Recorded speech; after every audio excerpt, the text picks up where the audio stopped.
afternoon, good morning, or good evening, everybody. My name is Ivan Hodec. I am the chair of the supervisory board of Aspen Institute Central Europe, and I will be your host of today. We are going to debate, discuss, and have an exchange of views on the Ukraine candidacy and potential membership in the EU. I think that we know all that what the whole thing is about. Let me go very quickly through some of the historical elements that are important. Ukraine has applied on the 28th of February. On the 23rd of June, the European Parliament has adopted a resolution to support the candidacy of Ukraine and suggested that Ukraine be given a statute of a candidate. And then the same day, the Council has adopted it. We have also, as a matter of background, I think it's important to know that in 2014, the association agreement was signed, and from the 1st of September 2017 came into force the so-called deep and comprehensive free trade area created between Ukraine and the EU. I think it's also important to know that next to Ukraine, there are 6 other countries that have the statute of a candidate country. It is Turkey, and sometimes it is North Macedonia, Montenegro, Albania, Serbia, and Moldova, of course. We need to, during the whole debate, and we will come back to it. We will the accession negotiations will be based on the so-called Copenhagen criteria. We will definitely mention them, and the negotiations which did not start yet should start in 2023. The Commission has listed 7 requirements that should be met that should be met as soon as possible, preferably before the end of 2022. It is the reform of the Constitutional Court, the coordination of judicial reform, anti-corruption, appointment of the head of SAPO. I understand that has been done already, and it is Alexander Klimenko who has been appointed recently. Anti-money laundering, implementation of the anti-oligarchic law, harmonization of audiovisual legislation with the EU, very important, and change of legislation on national minorities. Those are the 7 requirements put on the table by the EU Commission. When we look at our debate and what we have said, and you have received it, so I will just quickly repeat the key areas. We would like to discuss the political significance of the change in the status of Ukraine. So Ukraine now has the status of a candidate. The roadmap for reforms, I've been just mentioning it, and implementation of it in the wartime, which is very complicated. And last but not least, obviously this is not exhaustive. Last but not least, I think we should mention the EU enlargement policy and the changes that can be expected from the EU reform, the reform of the EU institutions in the future. We have with us 4 panelists and 2 persons who are going to make the introductory and closing remarks. I would like to welcome all of them. So it is on the Ukrainian side, Maryna Mezentseva, who is the head of the permanent delegation to the Parliamentary Assembly of the Council of Europe. We have Mrs. Maryna Mykhailenko, who is the director of the Department for the EU and the NATO at the Ministry of Foreign Affairs of Ukraine. We have with us Dita Charanzová, who is the Vice President of the European Parliament. And 4th but not last panelist is Štefanec, who is a Slovak member of the EU Parliament, and he is also a member of delegation to the EU-Ukraine Parliamentary Assembly. Ivan and Dita obviously have other tasks in the European Parliament and in the political life in Central Europe and in Europe as such. So before I will ask each of them to make introductory remarks, which I would like you to hold to 5, maximum 7 minutes, please, I will ask Yuliya Tychkivska and then Pavel Řehák for some introductory remarks. After the introductory remarks, I will go to the panelists. Then we have a debate, and the debate will be open to all of you, to all the participants. And please, if you have questions, and I hope that you will have some, either raise your hand or put it into the chat.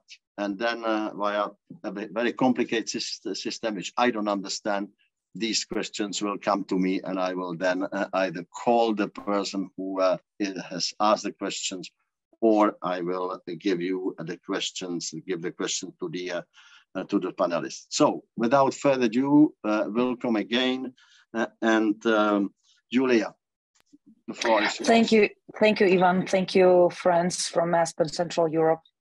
Our wonderful partners are a huge support for all of us, all Ukrainians during these challenging times. And Czech people are like just incredibly supportive for Ukrainian temporary displaced people. And in all regards, I feel absolutely like grateful and would like to say it from the bottom of my heart for all support we receive, and like in all regards to our wonderful friends in this Central European countries. I'm glad to welcome our participants today, esteemed speakers, colleagues from the Aspen Institute Central Europe. About a month ago, which was already mentioned in the comprehensive introductory remarks of Ivan, members of European Union agreed on Ukraine's candidacy status. It is a very important step forward for Ukrainian society. As you know, like a majority, like huge majority, almost all Ukrainians support the decisions. And the decision is highly appreciated in many countries.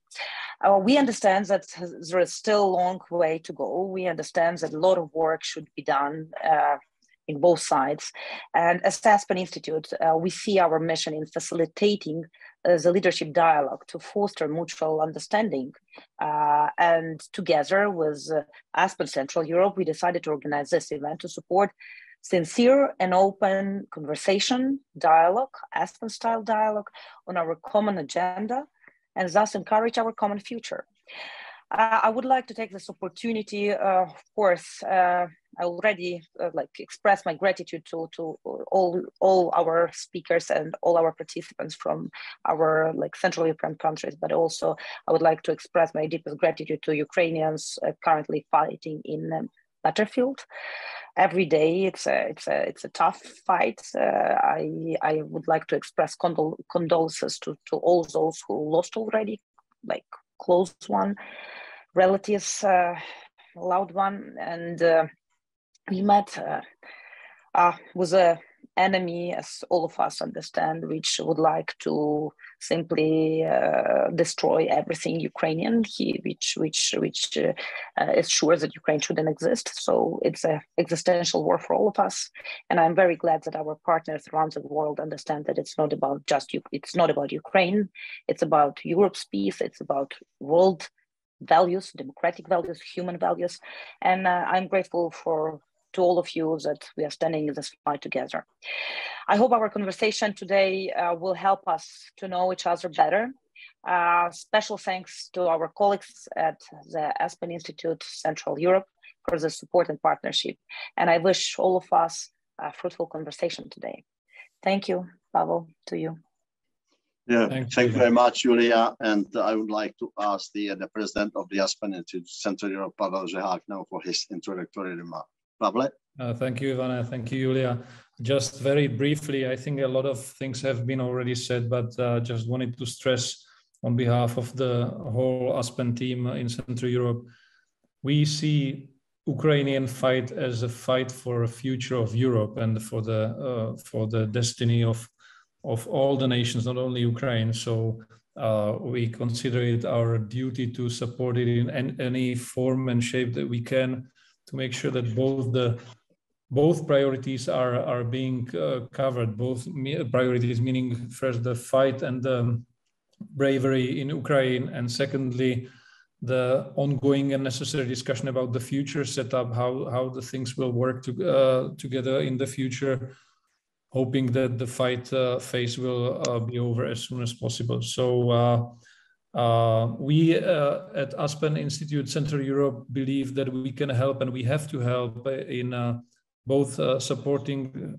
both of the priorities. And today we should focus on the discussion about the future setup and what are the next steps or steps necessary to make sure that the future is successful and mutually beneficial for the whole Europe. So I'm looking forward to the different perspectives from Brussels, perspectives from Ukraine, perspectives from different points of view, and I'm glad that Aspen can help in fostering these discussions. So let's enjoy it.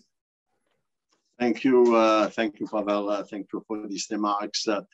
Pavel and Yuliya will also make the closing remarks at the end of our discussion. So I would appreciate if they would stay with us, which they obviously will. Let me now go to the panelists, and I will ask first Maria Mezentseva to make her introductory remarks. Maria. Thank you, dear Chairman. Thank you, Ivan. Thank you, dear colleagues. I am very happy that regardless the holidays, which are overlapping through the continent of Europe, you have managed to join this important conversation, because the Parliament of Ukraine, which I represent, and the Committee of European Integration continues to work on a daily basis. For instance, yesterday and the day before, we managed to pass some extra laws which are completely in line with EU directive guidelines, association agreement, which remains to be our roadmap. And of course, I think Madam Maryna Mykhailenko will talk a little bit more, because we're in direct cooperation with the aligned ministries, including the Ministry of Foreign Affairs and, of course, the Deputy Minister Štefanec, where we are discussing currently the possible roadmap 2022 after receiving the so much awaited candidate status. We did not stop even for one day. This is about right now our priorities in terms of digital agenda, in terms of trade. And here we can talk a little bit more about the meteorological regional centers, their role in the ACAI agreement, which is already, let's say, being exercised positively in the previous mission last year, visiting Kyiv. I think that some difficulties are posed right now for them to dig into depths in the regions, but of course the travels are constantly poses a threat, even though we highly encourage our international partners, specifically those who are technical ones from the European Commission, to come and see with their own eyes that not even for one day meteorological institutions have stopped working. And this is all about enhancing the number and the quality of our experts in the machinery which we can produce to be exported without barriers and tariffs. We highly appreciate that the decision has been taken on a technical level by the European Commission to roll on with extra period, the new period of lifting up the trade barriers for our export. You know that the Ukrainian economy unfortunately dropped around by 50% in the region which I represent, which is the city center of Kharkiv, which was again severely targeted today by the Russian shellings, bringing death and wounded people, has lost its economic potential at around 80%. And nevertheless, across Ukraine, we can see self-employed people and companies being registered who would like to reach this contracts to be reaching out outside of Ukraine for the counterparts to be signing directly agreements online. And this is, again, I'm going to the Ministry of Digital and the Aligned Committee in the Rada, which deals with the digital agenda. It's about protecting the data, but at the same time, enhancing our economic ties. And this is what we've been working on together with them for the last 3 years. We think that such laws as, for instance, the safety of the materials which are contacting with liquids and food can raise up our potential in terms of fulfillment of the association agreement from 63% even higher. We were working closely on this very sophisticated law with the Ministry of Agriculture, because Agriculture Committee was affiliated and the main lined one in this law. Why I'm talking about it? Because we passed in the previous session in 2021, a law on the baby food safety, which never existed. The provisions and the provisions of which never existed in Ukraine for 30 years. You know, I can go on with new initiatives in terms of roaming, which also brings us to digital, and economic paths, which we see again in a digital sphere. We highly appreciate the recent confirmed tranches of the direct financial aid as irreversible funds for Ukrainian economy, because the new numbers, which I have heard in the president's office yesterday, are way higher than just 5 billion euros per month to keep the machine of the government, parliament, local authorities paying salaries to doctors, those who serve in the army, ladies and gentlemen. By the way, 54,000 women are serving in Ukrainian army. So to keep all that going and to maintain educational sphere, and we highly appreciate that on the local level, every country has managed to support our online education system so that children can continue studying in Ukrainian as of today.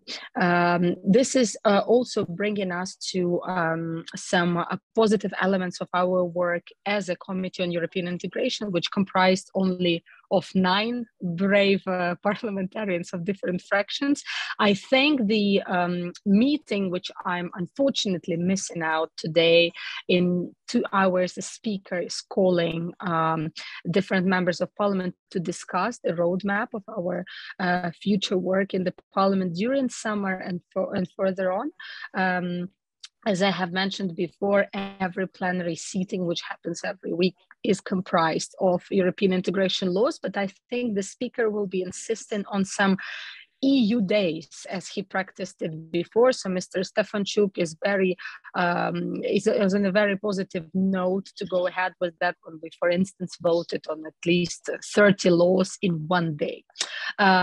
We have managed to finalize a list of these laws, which are already past the first reading or moving ahead towards the second one, or past our committee with positive conclusions.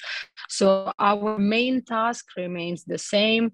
We are giving a positive or negative assessment to around 95% of law initiatives of Ukrainian parliament to see whether they are in line with acquis, association agreement, directives and regulations. We are very harsh right now, specifically after the candidate status, and we're trying to deliver very simple understanding for our colleagues across the parliament, that this is very essential so that the process is rolling forward, but not backwards.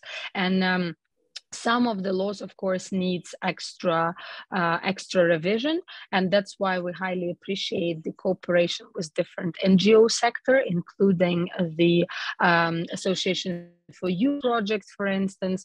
But I think a new idea which came into our mind to set up sort of Ukrainian Parliament office in Brussels, so that we can travel more, coordinate with you more, and to be in touch more.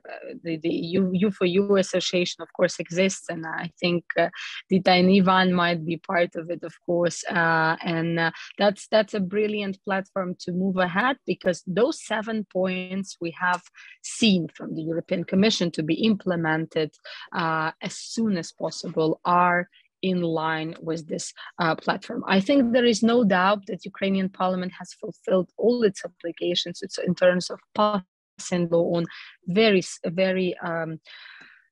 specific anti-corruption infrastructure. And I think President Zelensky was very vocal with the recent appointments in the contest for the chairmanship of the Special Anti-Corruption Prosecutor's Office. And I would want to reassure you that the recent decisions taken by the President and confirmed by the Parliament with regards to the Security Service of Ukraine and the Prosecutor's Office, I'm talking about Chairman Bakanov and Madam Venediktova, will not decrease any possible positive outcome in the moving forward in terms of the reforms which has been at place. The particular investigation, once they're needed, they will be conducted, and you as our partners will be definitely informed. But I can tell you from the regional perspective, the record on the war crimes, and I'm sure you know about our initiative of International Tribunal, which I would like to highly ask you to push forward in Central Europe and beyond, of course, because that would depend on every country to be endorsed in this process. ICC cannot deal with the crime of aggression. We're trying to do it and initiated by the Council of Europe, where your countries, of course, belong to, and they supported us. But this is about impunity, which Russia is going through in its foreign brutal policy for all its existence, which we remember together with you. At this point, I would like to finalize with the fact that, dear colleagues, regardless the hard work that we are facing on a daily basis, the unknown of tomorrow, whether you would be alive even, we are dedicated to the maximum. And I think we can repeat the success of Slovakia, for instance, the 3 years time of approximation to the best of our needs, because this is about every citizen of Ukraine and the future and the security for all of us. I think every country on the continent is at its maximum interested in stability, security, and of course, European perspective of Ukraine. We are dedicated, and on behalf of the European Integration Committee, I want to restate it. Thank you very much, dear colleagues. Yes, thank you very much, Maria. Thank you for this rather detailed overview of the progress that has been made, that is being made under very difficult circumstances, as you have said, and with enormous dedication to meet the 7 criteria that the OSCE demands, that the Commission has put on the table, but at the same time also to deal with the acquis communautaire, a number of other things that you have to do in order to become a member of the EU. So thanks again. Now let's go to Maryna Mykhailenko for her introductory remark. Maryna, please. Thank you. Good afternoon, dear friends, and my appreciation for the invitation and for the opportunity to share views on this topic, which is high on the today's agenda in Ukraine, and not only Ukraine. So it's obvious that 23rd of June is a historic day for my country, and the day when the EU leaders approved the positive decision of granting the candidate status for Ukraine. And this was made possible by the exceptional and responsible leadership both of my president, parliament and government, and the president of the European Commission and European Council. So we all should take into account the fact that Ukraine presented its application on the 4th day of the full-fledged Russian aggression against my country. So it's hard to deny that this step had required political commitment, foresight, and even courage. And a lot of people thought that it was not even possible, but our leadership did it. So what is also very important, that the same courage and responsible leadership were demonstrated by the EU. Its leadership, and finally by the head of all 27 member states, in granting the candidate status for Ukraine. It was not an easy job to convince all member states that we needed this status and we needed it now. So we are grateful for all that Ursula von der Leyen and Charles Michel have done for making it possible, and also for all countries who supported us. Not to waste our time, I would like to answer to one question regarding the political significance of change of our status.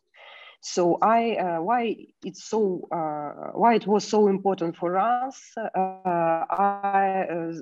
are at least 3 key arguments that I will try to present. The first one, with the candidate status, Ukraine was officially anchored in the European integration project. So our European perspective has finally been recognized by the EU, and for us it's very important. Since we should remember that the association agreement does not envisage the European perspective for Ukraine and full integration with the EU. It only confirms that the European Union acknowledges the European aspiration of Ukraine and welcome its European choice. So we should remember why this happened. Let me remind that the absence of EU membership perspective in the association agreement happened not without help of the advisory referendum in the Netherlands in 2016.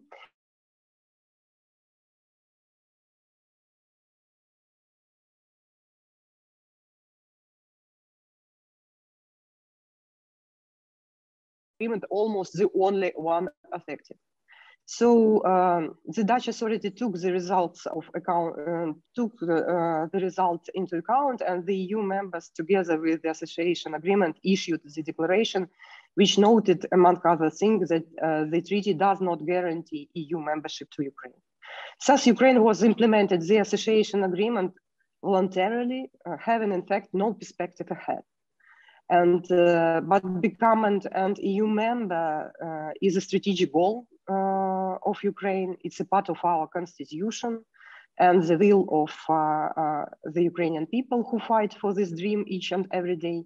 And with granting the candidate status for Ukraine, this injustice, even I would like to call it, was rectified. And we are grateful to the Netherlands and its Prime Minister, Rutte, that they supported this decision, and the story with the referendum is a thing of the past. The second argument why granting the candidate status for Ukraine is so important for us is the following. The EU political decision is one of key factors in deterring Russian aggression. The war against Ukraine and the rest of Europe will continue as long as Putin believes Ukraine is at a fork in the road. So Russia's successive invasions of Transnistria first, Georgia, and finally Ukraine show that the strategic reasoning of not provoking Russia is just used by the Kremlin to proceed with further aggression and destruction of the European security architecture. In fact, the failed policy of strategic ambiguity towards Ukraine helped to induce this escalated war. And as my minister said, the strategic ambiguity is not strategic anymore. So behind the Russian war against Ukraine is Putin's desire to reacquire outdated so-called spheres of influence, and giving a European perspective to Ukraine reaffirms that Russia cannot turn the clock back to darker times. Today, you know that the Ukrainians are united and mobilized as never before. And Yuliya has already mentioned that regarding the support of the EU integration by our people, so 91%. This is a general understanding also that they are fighting not only for free, peaceful and democratic.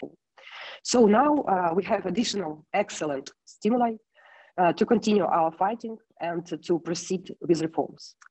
And the third factor, the third argument, Ukraine and Ukrainians have clearly proved that they want and deserve the right to be in the EU. In fact, Ukraine has implemented a number of structural reforms and transformed into a country with free market economy, with pluralistic democracy, with free and fair elections, vibrant civil society, and respect for human rights and freedoms. So even not having the European perspective, Ukraine integrated deeply into the EU internal market, as 63% of objectives under this association agreement completed. We proved the ability to proceed with sectoral integration as an accelerated pace, even during in time of war. For instance, we integrated our energy system into the European NSOE energy system after the first test only. We have achieved significant progress in economic integration through the deep and comprehensive free trade area, which resulted in more than 40% share of the country's total international trade in 2021, so on and so forth. Thus, Ukraine's EU membership perspective is a cornerstone of Ukraine's revival and development, and an important part of peaceful settlement and also reconstruction. Last but not least, we do realize that the EU candidate status does not mean an immediate membership. So it is a process Ukraine needs to go through. We understand it. And we are ready to take all needed steps forward and bring the beginning of the negotiation process as close as possible. So I will stop here, and I look forward very much to our discussion. Thank you. Yes, thank you very much. Thank you very much, Maryna, for listing the most important aspects of the political significance of the candidate status that Ukraine has today, the way it helps you to speed up the reforms, and everything which you have mentioned about the process. Obviously, we are there with you, and we will do whatever we can to help. May I now go to the European Parliament and ask Dita Charanzová for her opening remarks, please. Dita.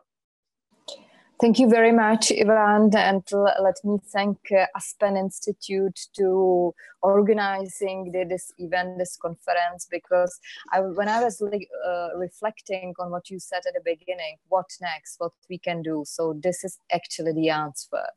Keep pushing the agenda, keep pushing the discussion, how to help Ukraine and how to make sure that one day we organize an event where we welcome Ukraine in the European Union. I remember the day when Maria was in Strasbourg, when we met. We organized big gatherings in front of the European Parliament. Then she also visited my political group.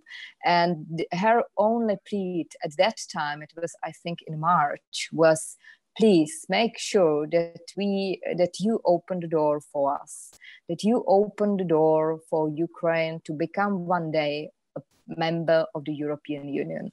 So we made the first step, Maria, and I'm very proud of it.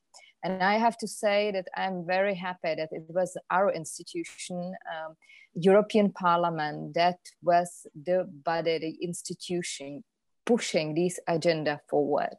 It was our first resolution where we clearly said that you are fighting for our values, you are showing us how to fight for our values, and you deserve to become our member of our family. So now what to do next? And I think that's the key point of this discussion. You both, Maria and Maryna, you said it very clearly. We have a roadmap, we have the guidelines, we know the way how to proceed further. But there must be also a political will and political push. So that's something me and Ivan must make sure is still present also when it comes to our Western European colleagues, especially. I remember the times when we, with Ivan Štefanec, went to Kyiv. I think it was 4 years ago. We ran in the marathon in Kyiv for your European future. It was a team of MEPs and politicians from especially our part of Europe running for the better future of your country. And we are still running now in political terms, not as a marathon runners, but as a politicians. There are a lot of talks how we can achieve and how we can, I would say, speed up the whole process. There are people that they would argue, well, look at Turkey, 20 years still negotiating. The newest member of the European Union, Croatia, it took them 10 years to become a member of the European Union. But I would argue that the situation in Ukraine is different. It was, by the way, during the first Czech presidency back in 2009, where the Czech Republic opened the eyes of the others in Europe and said, look, we have to do something with our Eastern European border. And that was the whole beginning of what we then saw to be translated in the agreement that was in force since 2014. We already know that you managed with your political willingness to ally your legislation with the EU standards. I think we speak about 70% of your legislation, which is already now fully compatible with the European standards. So you are not starting from the scratch. I think the role of the European Parliament is now to make sure that we keep moving with the same speed and with the same philosophy, the train further and further. I would add to it that there is a role to play, not only for the politicians, but also for the civil society, for organizations like Aspen Institute, and for the businesses. Because more we talk, more we exchange, more we interact, that's the way how we manage to align ourselves and make sure that for the political decision, there is also backing coming from the society and from the businesses. And at the end of this, I hope, a short journey, there would be the final decision, the ratification process. And that's exactly the moment where we need to make sure that we have also the European citizens with us. So the events like today are an excellent vehicle, excellent tool how to achieve it. I would stop by saying that we have again the Czech presidency of the European Union. If there is something which really unites all of us from different political parties, is really the agenda vis-à-vis Ukraine and vis-à-vis Russia.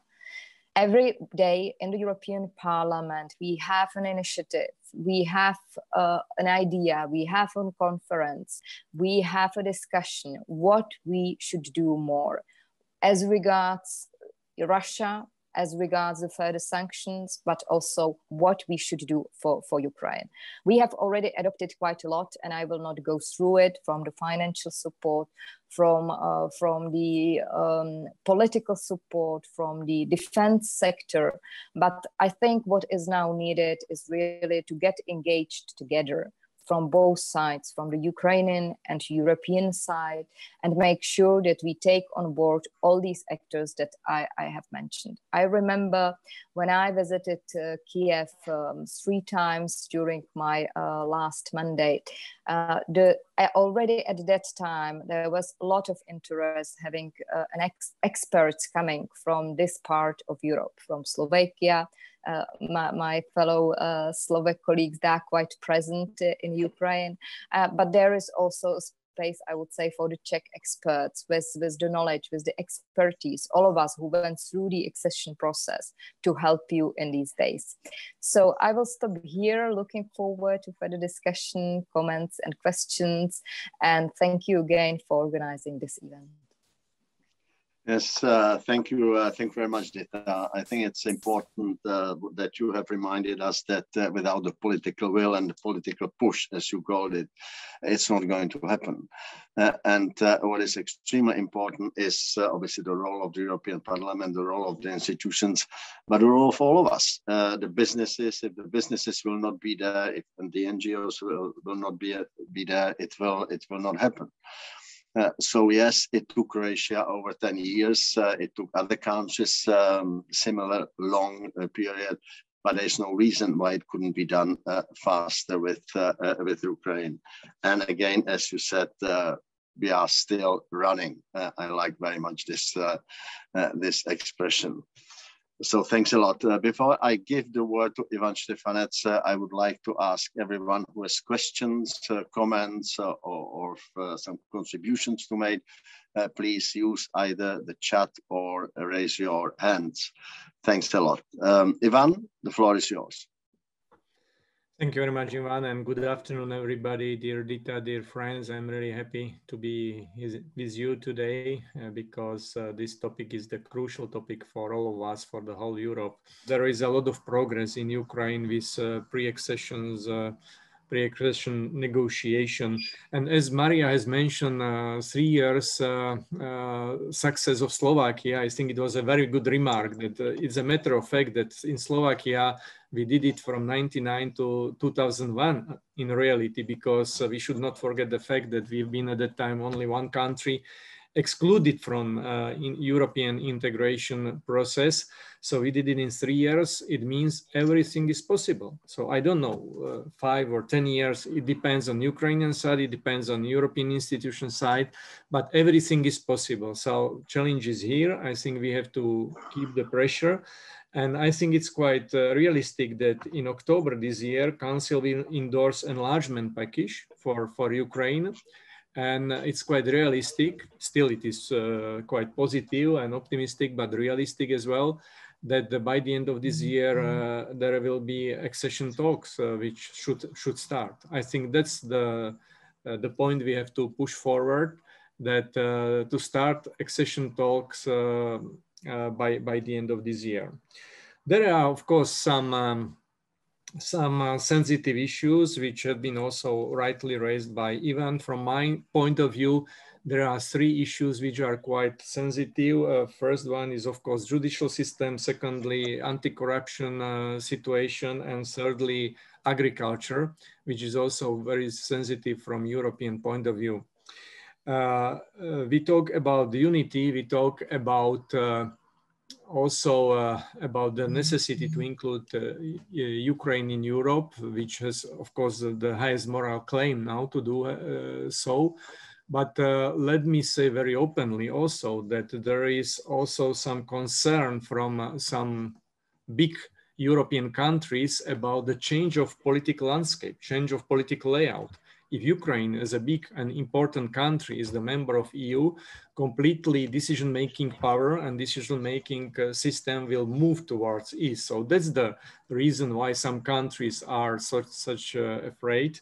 And honestly, we can see that right now, the political leadership, fortunately now under Czech presidency, which is doing extremely good job and putting this priority on the table, and together with support from all Central European countries, particularly also great support from Baltic countries. So now we are doing this policy. Now Central Europe and Baltic states are doing the whole European policy, which is good things to do. So just my point is how important is that now in those critical days, Czech presidency will have this important leading role, and also other countries will continue the pressure. So let me finish my introductory remarks also by highlighting a very good point which was made by Dita because of running in Kyiv. I'm looking forward to run with Dita and maybe with more my friends in Kyiv again. And in Kyiv, which will be free, not only free as the capital of Ukraine, but the whole country will be free, because territorial integrity is something what should be pushed forward. So we cannot make any kind of compromise. We have to push forward for the whole territorial integrity, and I'm very positive, and I'm really a believer that Ukrainians will do it and will fight not only for their respective country, but successfully for the whole Europe. Thank you very much indeed. Yes, thank you, Ivan. Thank you for reminding us again that this is not a war against Ukraine, because this is a war against all of us. And I must say it myself, I'm also astonished, not astonished, but I'm happy that we have found this unity inside the European Union to stand behind Ukraine and to do what we basically can at this moment, both on the humanitarian side, on the side of the delivery of weapons. I think it's important what you have said about the changes in the judicial system, anti-corruption and agriculture, and that if we can be ready to start the negotiations at the end of 2022. It will be fantastic, but that's the plan. End of 2022, beginning of 2023. Before we get some questions from the audience, which we still not have, so I would like to remind everybody that now is the time to ask the question. Now, the panelists, I would like to ask all of you, all the four panelists, the following question. It has been mentioned by some of you, directly or indirectly, that what we need is a political will, a political push. We can see also that in Europe, it's not that easy. The economic situation is difficult. It's very, very difficult to explain to the population that we have to do this. We have to continue supporting Ukraine. And of course, what Ivan has mentioned, the fact that the political layout is changing and moving more to the east is also of a concern to everyone. Now, what can we do? What can the European Parliament do? What can you do in Ukraine to make sure that the political will to continue this and the political will to finish the negotiations as quickly as possible? Because indeed, Turkey has been there since 1987. If we forget that they have signed the association agreement a long time before. Croatia over 10 years, Romania, Bulgaria also over 10 years, but Slovakia 3 years, and Finland, which was the fastest country, if I understand well, if I remember, it was well under 3 years. So as it was said, it's possible. But what should we do? What can you do from your perspective to make sure that the political will, without which this is not going to happen, the political unity of Europe, of the EU will stay? What are the key aspects of it? May I start with Maria, please? Yes, you know, I answer this very strategic and complicated question very simply. And I will give you an example. I spoke to my, I can say, a former friend now, because of what he is trying to deliver to me, who used to work in OSCE. He's from Spain, and he was trying to persuade me yesterday that we should move on to some peaceful agreement to stop the atrocities and to finally come to some peaceful agreement. I tried to explain to him, this is not even up to political leadership of Ukraine, which will not do any peaceful agreements on the Russian terms, never. If there will be one, there will be only on Ukrainian terms, supported by our friends and partners across the globe. But it's the civil society, it's the people of Ukraine who determine the presence and the future. So I think there will be no way so we can turn away from this running path, as Dita said, of the European integration, which is very prominent locally on the ground, in the village, in a small town, in a regional center, and in Kyiv. because the one of the most prominent reforms of decentralization, which we have finalized in the parliament in terms of the laws in 2021, finally, it's been 8 years on the go, and financially, territorial-wide in the administrative understanding, that gave powers on the ground in the financial, economic, and other terms. That gave understanding to the people that it's not about the statuses we are getting. It's not about the 14 billions we've received as non-refundable funds for us to be reformed, to support the economy. It's about the comfort and the 4 freedoms which the European project was created for: the freedom of movement of people, capitals, goods, and of course, everything we believe in terms of our values. So I truly believe that this the turn from the U-turn from our European targets and paths will not be possible, because the civil society of the people of Ukraine will be demanding it on a daily basis. That is a push for us to keep going and to keep rising the political will at every level possible. Thank you. Thank you very much. Thank you, Maryna. Maryna? I can only add that in Ukraine, political will is on the table. As President Zelensky reminded, the record 150 days have passed between Ukraine's submission of an application and the EU's response.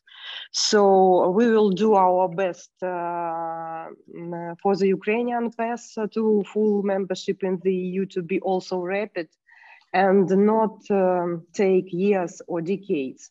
So we have our homework and are determined to do it properly. We rely on the same approach of our partners. And we know that many EU member states agree that the EU should rethink its approach to the enlargement process. So it's obvious that unfortunately the current enlargement procedures have not created substantial result in the last year. I'm talking about, for example, Western Balkans. And they have led to frustration in the countries where this process has turned into a never-ending story. So we are convinced that the EU should find ways to make the accession process more tangible. And I'm personal, we are thinking about the idea of Austrian colleagues on the progressive integration into the single market, because I had the opportunity to read their non-paper.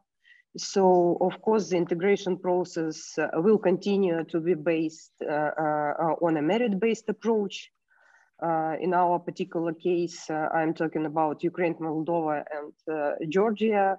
Every country should be assessed based on its merit, as was the case with candidate status. So the regional approach is not a good idea anymore. And a gradual access to the EU funding program is also essential. And for us, it's also important the possibility to take part in the decision-making or at least decision-shaping process on critical issues. Yes, and sorry, last but not least, about the idea of President Draghi. I am also convinced that the narrow interest of one of the country cannot prevail over the common interest. And under these circumstances, we support the idea to do away with the principle of unanimity on foreign policy issue and move toward a decision taken by qualified majority.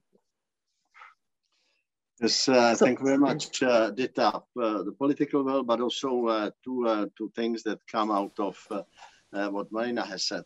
First of all, the last part, is there a possibility, is there a chance that one can have a qualified majority voting in political issues in inverted commas, number one. And number two, and that goes also the same question now first for Ivan, if the current enlargement procedures are a disappointment, as Maryna put it, what can be changed? When we look at the table, then Serbia has negotiated since that's applied in 2009, Albania 2009, Montenegro 2008, North Macedonia 2004, and Turkey in 87. What can be changed? Are there any specific issues, and what can be the role of the European Parliament that you can play in it? Mm-hmm.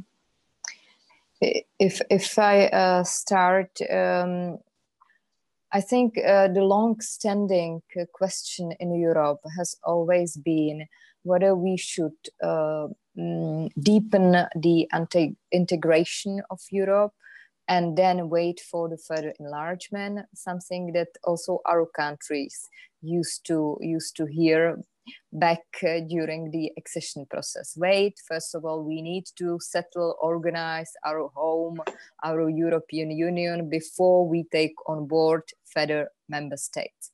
The same is happening here.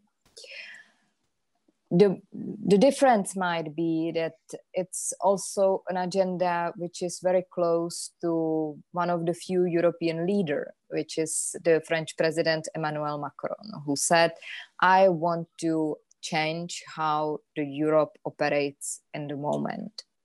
We launched a conference on future of Europe, where we discussed with the broader public, with parliamentarians, regional parliamentarians, with NGOs, how they want to shape the future of the European Union.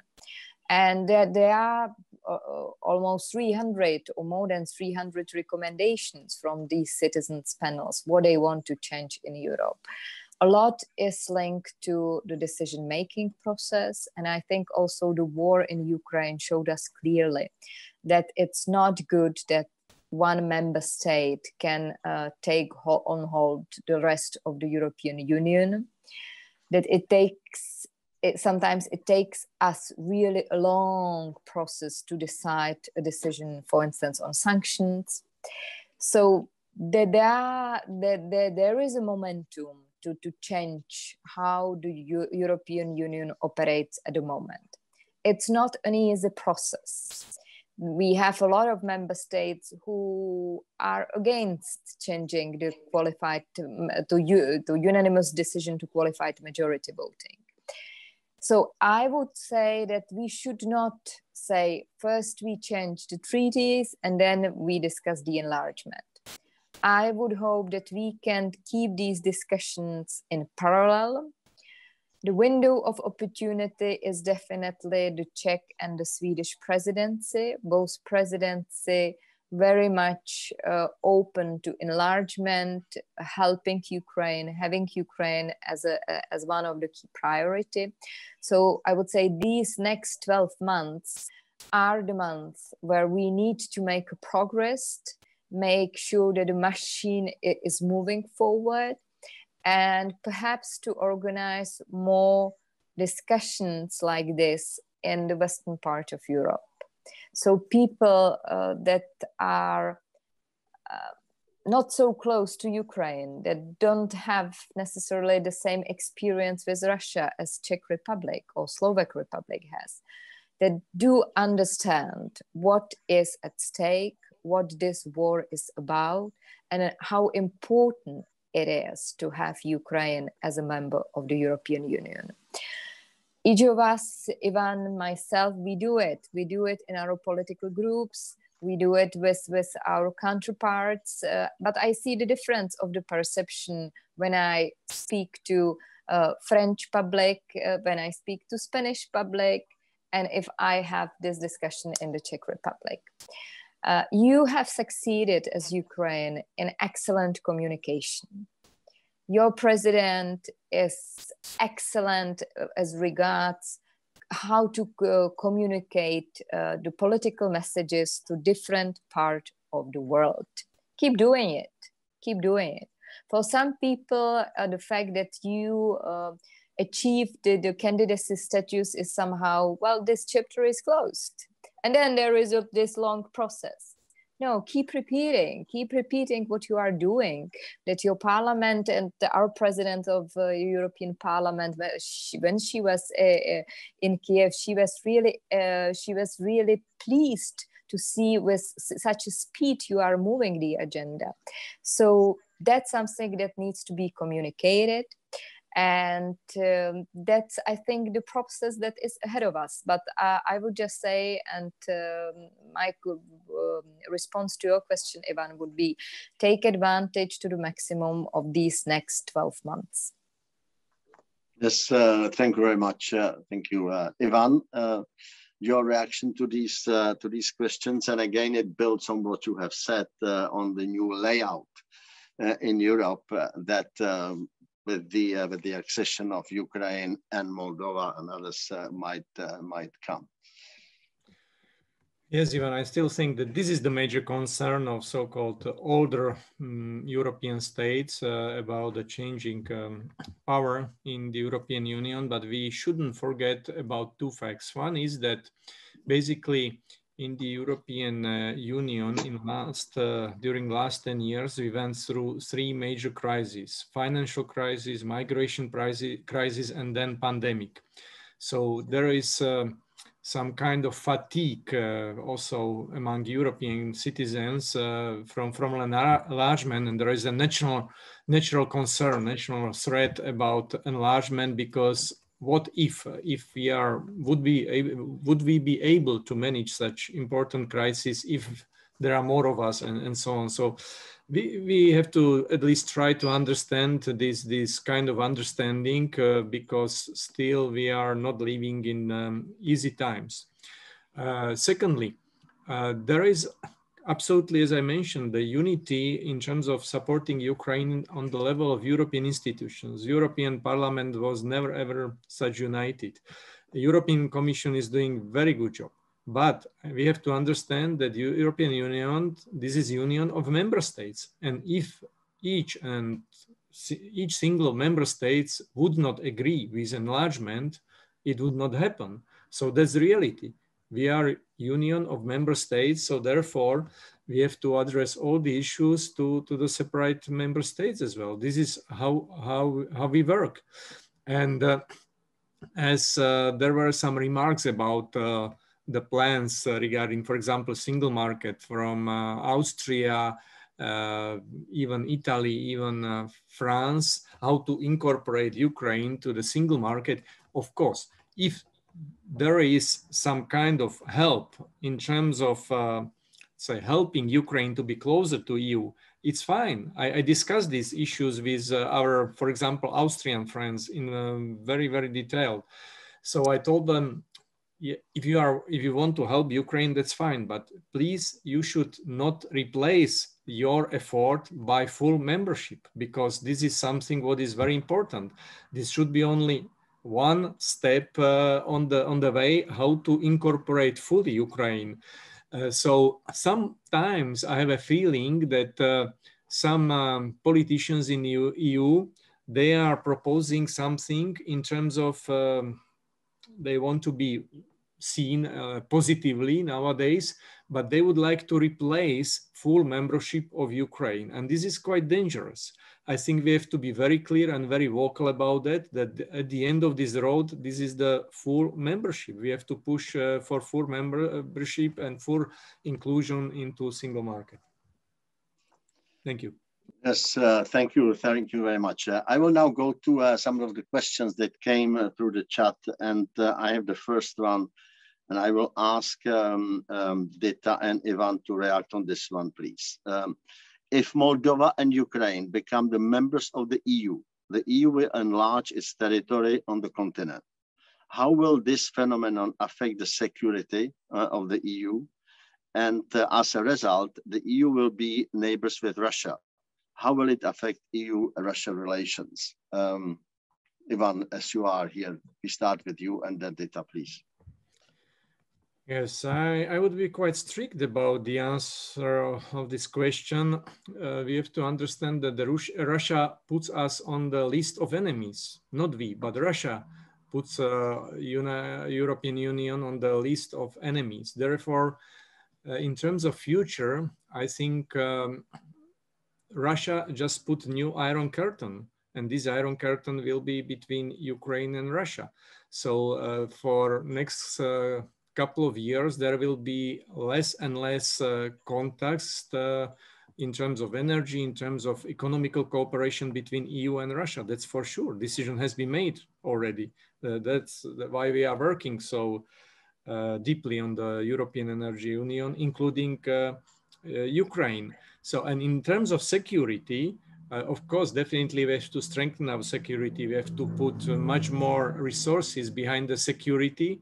That's the commitment from almost all the countries. So how will it affect EU-Russia relations? Definitely we will put more into our defense budget in comparison with situation like 1 year ago. But let me highlight the fact, if in negative scenario, I don't think it will happen, but in a worst case scenario, if Ukraine would lose, EU should put much more into defense budget.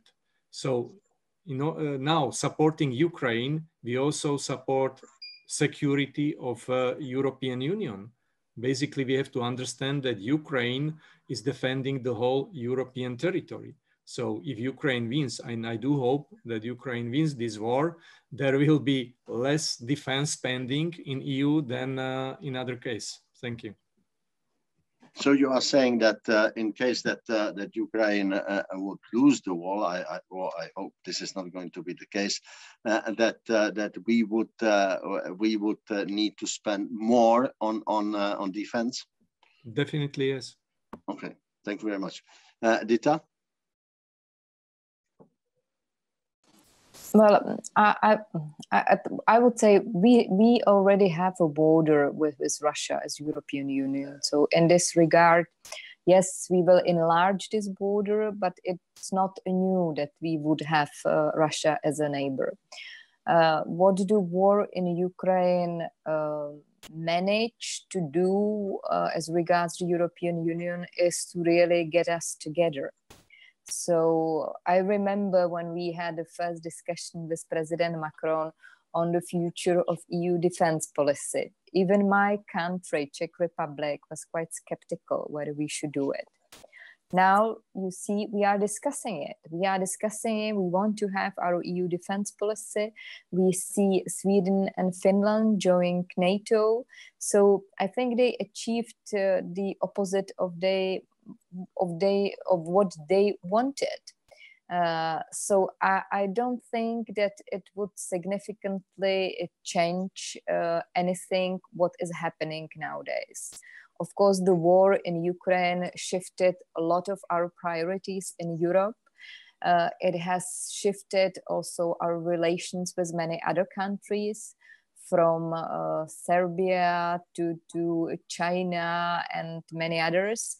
Because as Ivan rightly said, the world will be different after this war. It will be different post-war world where, and that's my philosophy, at least in the European Parliament, we already now see who are our true friends in this war, where we see our like-minded countries in the world, and who are our enemies, both in Asia as well as in Latin America, for instance.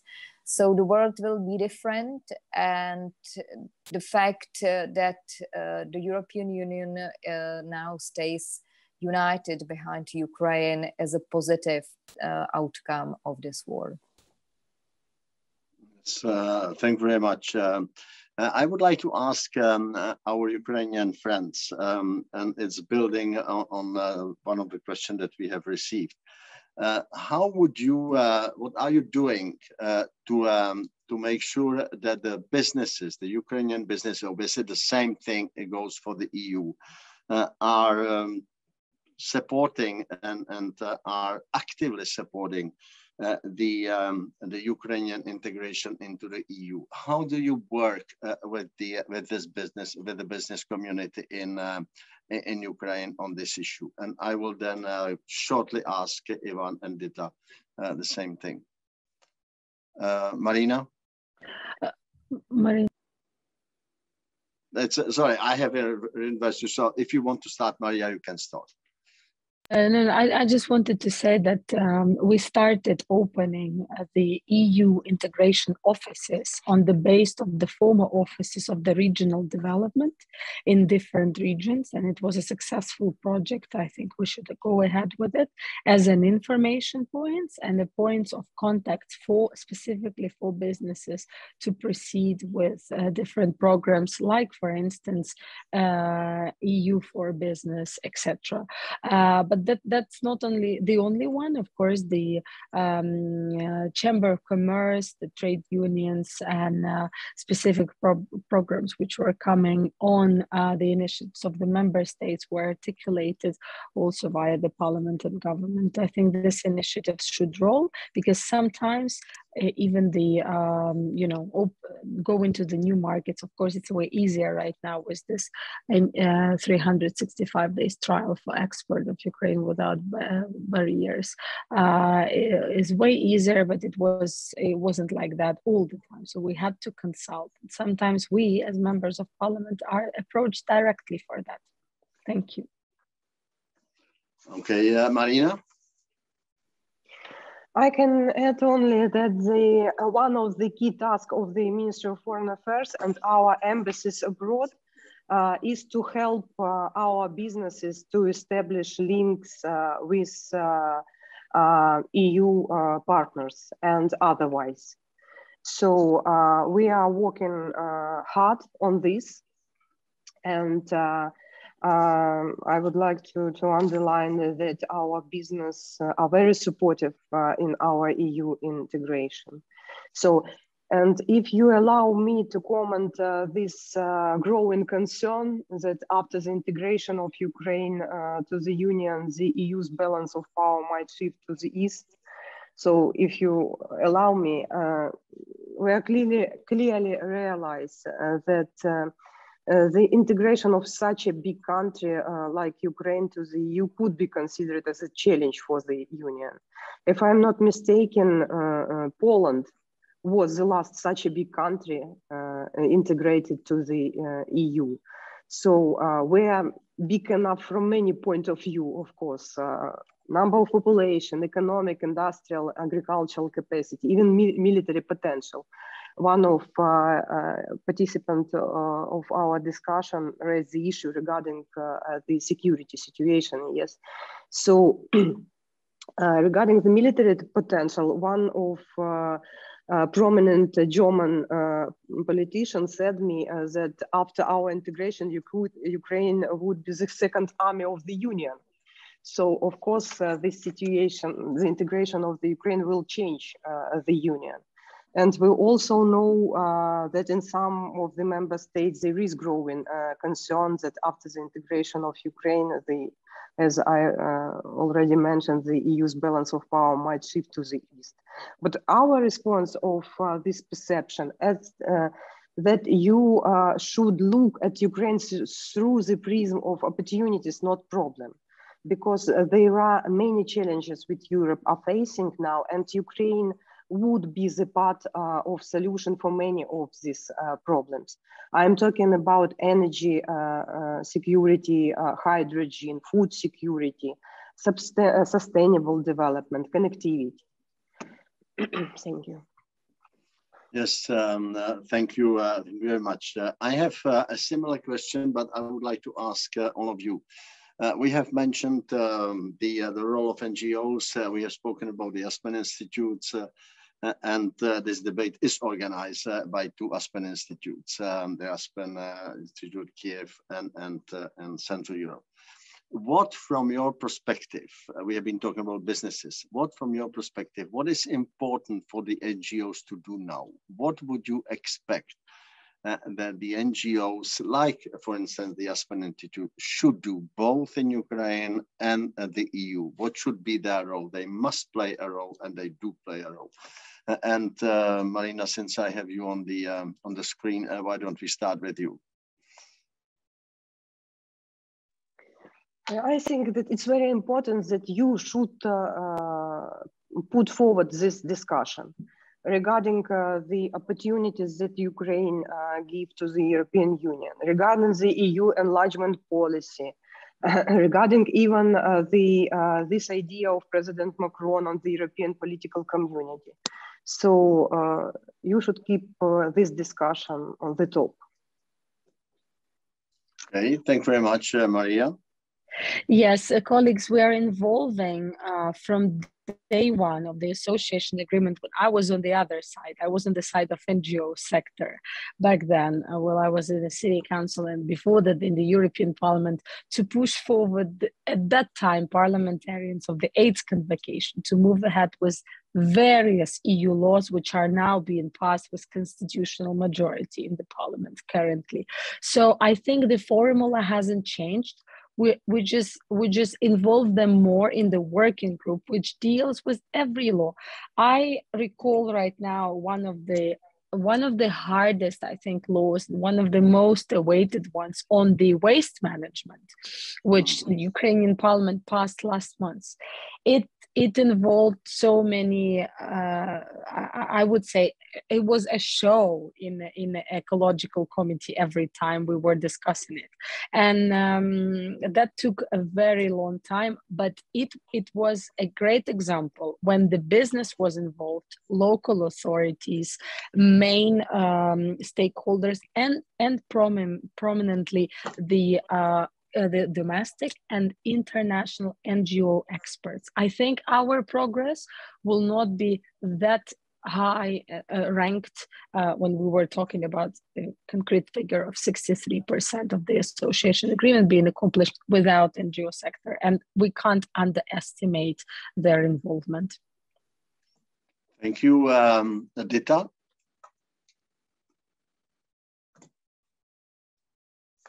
Dita, do we have you with us? Yes, I'm with you. I remember when I was in Kyiv that the biggest surprise for me at that time was the fact that the NGO were the driving force of all the reforms in Ukraine. They were those that were helping the parliamentarians to draft proper legislation. They were others that served as a watchdog. So, and I think the system, and Maria described it here very well, is in place. And of course, then there is a role for us, for us coming from the European Union to help you in this process. Because as I said, Czech Republic, Slovakia, we have the expertise. We still have a lot of people and businesses, NGOs who went through the whole accession process. So we can give you a good tips, advice, expertise, how to go through this process. I think, and I very much welcome the words of your president. I think it was in Lugano when he said that the recovery is an opportunity for smart recovery. And that's exactly it, that you have a chance, since in some of the sectors you need to really do the reconstruction from the scratch, to do it in positive way, to embrace all these digital green transition that are sometimes harder for us, for the countries that have heavy traditional industries in place. And now you can, through the recovery plans and reconstruction plans, embrace these digital and green revolutions at the same time. So it's a chance, it's an opportunity, and definitely there is a willingness, at least from the Czech Republic and the Slovak Republic, to help you in this process. Thank you very much, Ivan. I very much believe that business is driving force. Business is sometimes faster than political decisions. So in order to support business connections, to support reforms for business environment. I think it would be very, very helpful that the EU and Ukraine can come closer together. So if there is very common legal framework, if there is push for common reforms, it would be very helpful. Secondly, what Aspen can do, I would be very happy if we can start to change this narrative that Ukraine is some concern. I think Ukraine can enrich EU. Ukraine can bring a lot of positive things into EU, not only, for example, military security, as Maryna rightly pointed out, but also Ukraine can help to solve energy situation in EU. Ukraine can help, for example, if we rightly set up the system, can bring a lot of food security, for example, in terms of this power in agriculture. So, and talking about the digitalization, of course, there is a lot of IT experts, a lot of new fresh ideas. So we have to talk about win-win situation rather about concern. So if we take it from positive point of view, I think it would be very, very helpful if we are able to change this narrative, because we should not forget also the fact that in last 2 decades, basically enlargement of EU was the success story. It was a win-win situation. So probably we can highlight more also the experience with enlargement of EU into Central Europe. Last but not least, there were also some questions in written I recognized about the misinformation. I think this is a very important point to tackle this and to fight against misinformation, because Russia will continue with misinformation. Russia has prepared for this war for at least a decade by supplying a lot of disinformation to European countries, and we have not done anything. We have to tackle it. We have to be prepared for that. So I would be happy also if maybe next time we can talk in more detail about this aspect. Thank you. Yes, thank you very much. I think it's very important that you pointed out this. I wanted to put a question to you, but then we are running out of time, and you have answered. So maybe next time, what we should do, we should devote the whole debate to misinformation and what to do with it, because it is definitely one of the key issues. I would like to ask last question, and I would appreciate a very short answer, because we still have Pavel and Yuliya to make the closing remarks. Now the question is the following. Can the Ukrainian speakers imagine that in their lifetime, hopefully with Ukraine as EU member, they would be able to work together with post-Putin reformed Russia and its government, or has the war made even thinking about this impossible? I would also like to have very short answers from our European speakers. Maria, we will start with you. Short. Well, probably it's a topic for an essay. I don't believe that we should distinguish and disregard Putin's Russia. Putin and Russia is one thing right now. The population of around 80% are supporting his actions and his orders. And this is very disappointing. So I think we should not talk about the leadership, but this strangeness, this sickness, and this brutality within the society. And this is the society we should work on democratizing them, or whatever we can do with them. But we can't break this ice right now as I see it. Thank you. Thank you very much. Thank you, Maryna. I can only support what Maria have already mentioned, that with this Russia, it's no chance to negotiate, and no chance to work. Thank you, Dita.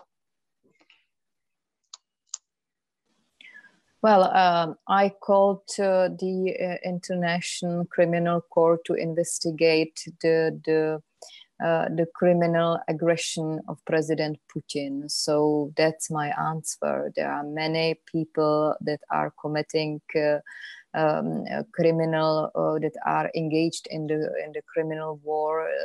Ivan Štefanec mentioned the genocide that is happening. So we need to put these people in the court, in the international court. So any discussion about the dialogue is out of question. Thank you, Ivan.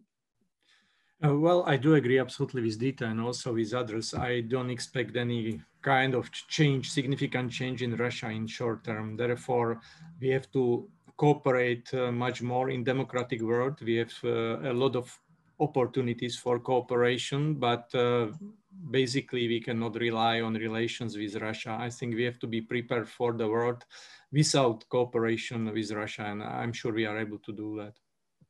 Yes, colleagues, I'm sorry, one human thing, if I may add.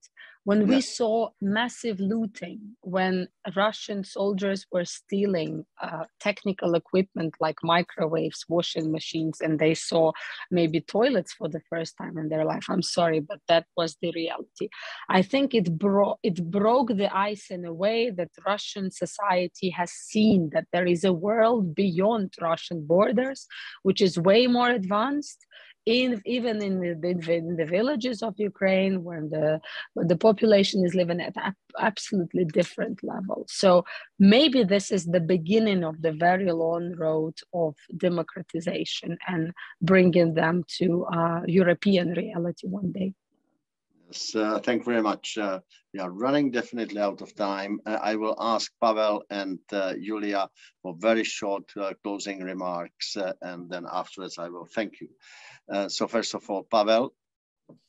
Well, let me thank to all of you, our speakers. It was a wonderful discussion, and I'm very glad that Aspen Institutes Kyiv and Central Europe could provide a platform for this discussion. I fully agree that this is one of the ways how to keep building the support and political will, both among politicians as well as among people. Listening to the discussion, it's so obvious that the world has changed. It will never be the same. And it's also so obvious that we have to work hard to make sure that the future is as close as possible to the future that we would like to have. And it's not going to come alone. It's going to be a result of hard work. And I'm very glad to hear that the process of integration of Ukraine into Europe has started, that the progress is swift. Ukraine is moving. There is a lot of things being done, a lot of things already accomplished. It's amazing. I've heard that the next 12 months will be critical in terms of leveraging the momentum and making sure that the presidencies of Czech Republic and Sweden even further accelerate that process. I'm taking away one critical kind of learning, and that's the importance of keeping the topic and awareness of the topic across the European Union, not only in Central Europe, alive, hot, and very transparent, because if people will not understand what's going on, there will be limited political support and hence limited political will to make any major steps in the future. And it's in the interest of all of us to for these steps to happen. So that's what I'm taking away from this discussion. Once again, thank you for that. And one last thing I would like to stress. This was a discussion about the future after the war, but for the future to be even possible, the condition necessary is for Ukraine to win the war, actually to win the fight. So we cannot forget about supporting the fight, supporting the weapons deliveries and all the things necessary to make sure that Ukraine remains Ukraine and remains under Ukrainian control. So thank you very much once again. Wonderful insights, wonderful discussion. Thank you, Pavel. Yuliya? It's hard to add something after Pavel's fantastic conclusion remarks, and especially the last point, which is we should remember that war is going on, and it's really requires a lot of actions and mobilization of the whole world to help Ukraine win this war soon. And in regard to our European belonging, we are Europe and we belong to this community for many, many years. And we are happy to have this new exciting stage and the new opportunities, this European Union integration process. And I really appreciate for the message of considering Ukraine as an opportunity for Europe, not just talk about how we all could help Europe to become a part of European Union, but also consider Ukraine as a part of, as a chance for Europe to become stronger, more united as we see now, and more efficient, more innovative. And that's a great time to reinvent and to remind ourselves what values are in the fundamental, what are fundamental for this Europe we are building for many years and we would like to see in the future. And we as Aspen, I'm very grateful for the last, the question from Ivan, how can we help? What can we do? We really could, we are this platform for dialogue of leaders within Ukraine, internationally, within the Europe, and we are always here and ready and open to provide this platform for this dialogue, which is crucially important for finding understanding and building this good society, which all Aspens are united about and work for building this good society. Thank you for Aspen Central Europe. Thank you, colleagues. Thank you to all our speakers, especially those who are on vacations and found this time to join us today. Thank you, Ivan. Yeah, thank you. Thank you very much. I would like to also thank all our speakers, Maria, Maryna, Dita, and Ivan, for an excellent debate, and very interesting debate. You know, also to Pavel and Yuliya for the closing remarks. It is an issue that will stay with us for a long time. Lots of things have been said, and I think that we have touched some of the key aspects of the problem. But we will continue as Aspen Institutes with these debates, because it is extremely important. And indeed, as somebody said, we have to change the narrative. We should not continue asking what can Ukraine do for us, but what we can do to each other, with each other, how can we cooperate, and how can we benefit, how can we make out of it win-win situation. Thank you very much, and good luck to our Ukrainian friends. We are with you, we are standing by you. So thank you, and have a nice afternoon. Thank you very much.